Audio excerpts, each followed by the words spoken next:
Hello again everyone, this is Matt Bauer at Voyager, and in this video we're going to go through how the device mount, the GoPro adapter, and the GoPro mount all work together with the dash. These are also interchangeable with some other configurations, and I'll get to that later, but for now I'm just going to show you this setup. So this is our GoPro adapter. This goes from our port system to a GoPro mount. You can kind of see how the you can kind of see how the end here is GoPro compatible, GoPro mount compatible. This is our device holder that will hold a phone or an iPad, and I'll show you how that works. This is the silicone retainer strap that goes with it. And this is our dash mounted GoPro mount. Okay, so I'm just gonna quickly put this together. By the way, this would all come together if you bought it as part of your dash. It's already assembled and put together. Okay, so the silicone strap just goes over the back like so, and there's a little groove in there. Then if you want to mount this to the dash, you could actually take this configuration just as it is, and here we have one of the extra large dashes, and I can set it right here on the dash, and I can put the thumb screw from the bottom up like so, and just cinch it down, and there is our device holder. Let me grab a phone and then we'll put it in. All right, in this example, I'm using my iPhone. This is a 5. It will fit a 6 Plus. A mini iPad will actually fit on here. And I've had some people that use this to put in their trainer and put their iPad on there, and whatever training program or maybe just watch the news, they use this to do that. All right, so the way this mounts is you just pull the corner of the silicone retainer strap right around the corners of your device, and now that is attached to the dash. So it's sitting on your handlebars, it's right in front of you. There you go. Pro tip, you can tip this up, especially if you're not doing any rigorous riding, if it's not too bouncy and the terrain allows for it. I even do this when the terrain is kind of rough, and I'll not attach my neck strap, and I'll just tilt it up so that the speaker at the bottom is pointing at me, and then I can hear it really well. All right, so I'm gonna unstrap this. Let me just show you the center hole configuration. So center hole configuration, people sometimes ask, well, how do you put something in the middle? Because the skids go over the holes.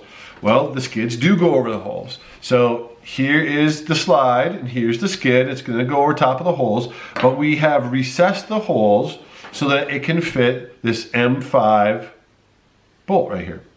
All right, nice stainless steel bolt. It's not going to rust out. So now I can put my device holder right in the middle if I want. You are going to need a 4M Allen to cinch that up. And now I can strap my phone on it just like so. I could also mount it on the front hole if I wanted to get it up further towards the bars, the handlebars. Okay, so now let's talk about how we can mount a device holder to a GoPro mount in the case that, let's say, we have 2 lights on the bar. So obviously if we just had the single device holder and 1 light, it'd be just fine. That's our commuter, and I'll show you that right now. Like magic, right? It just shows up like this. So here I have my device holder, and I can have my phone in there, and I have my light right next to it. Okay, so I can have navigation on, I can have music on, communication, all that can be right there. I can plug in my headphones if I want on the dash. It works great. I actually use this with my GoPro, so sometimes I'll mount the GoPro in the middle, or I'll mount it on my bar depending on how my configuration is. And I set my phone here, and I have it Bluetooth connected to my phone so I can, or to my GoPro, so I can see what I'm videoing as I'm riding, which is kind of cool. Okay, so here we have the Nightcracker, and we're basically gonna start off just by adding the GoPro mount. So here I have to undo the neck strap, and I probably need to loosen these up. Yep, I need to loosen up my bar straps, because again, they hold really snug just the way they are. Lift it up a little bit so I can get access to the bottom side. I'm gonna flip this around so you can see it. Do it to your view. All right, get that in the video. All right, so now I have access, and I can slide the skid out of my way, and I can put the M5 bolt up through the recessed middle hole. And now I'm going to stick my GoPro mount right on top of the dash, and I'm going to cinch it up. It should just be snug. Don't do more than you need. And if you do break one, send it back. I'll send you a new one, but try not to. Okay, so now I've got that cinched up, and now I could mount my GoPro right to the GoPro mount. And of course, you gotta have it in a carrying case, but it's just gonna slide through there, and you put a bolt through it. And some people say, well, how do I get to the bolt? You know, I can't get the bolt in the end. Well, you just pop this off right here while your light's off. And we have engineered it so that the light carrier is lower than the hole, and you can put the bolt in.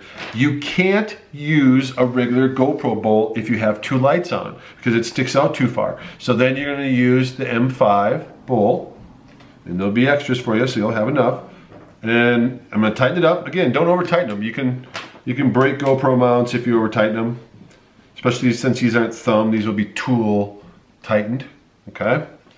So now I have put my bolt through the side right there, and I have my thumb screw going through the adapter. So now I'm just going to take the device mount and put it on the adapter. Kind of doing it in reverse for you guys. Hopefully you can see this well. And I'm going to thread it in.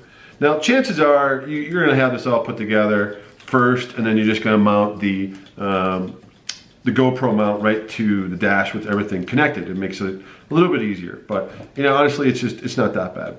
So tighten up the thumb screw, and I kind of like to use the device mount itself too, to just kind of help tighten it up. So you know, if I start here at a little bit of an angle, then I just snug it up, nice and tight. Okay, now that's good. So there's a little bit of movement in this right now. I can move it up and down. This would be totally fine for you know, anything that's not major technical or, you know, like downhill rigorous riding. If you are doing that, just give it a little extra snug. Okay, and now it's nice and stiff and steady. I'm gonna throw in my light. Let's get that back in there. And you'll see this dash, I have left the wrist straps on. I covered that in another video, but the wrist straps are nice if you're bike packing or you're bench racing and you want to be able to pull off a light and run to a checkpoint or whatever, then come back and just rip off your light and go on to the next one. That's it, you know, and I'd strap my bar mounts back down so that it's nice and tight. And again, the pro tip, kind of hold your finger on the buckle receiver and then cinch it down. And then lastly, I'd put my neck strap on, and away I go. Let's pull that back around so you can see how it looks going away from me. And throw the phone on. Another pro tip, if you're playing music or you're out in the sun for, you know, a long period of time in Colorado, the sun gets really bright, you can just turn it over. Turn the device over and you can still play music, still use it, and there you go.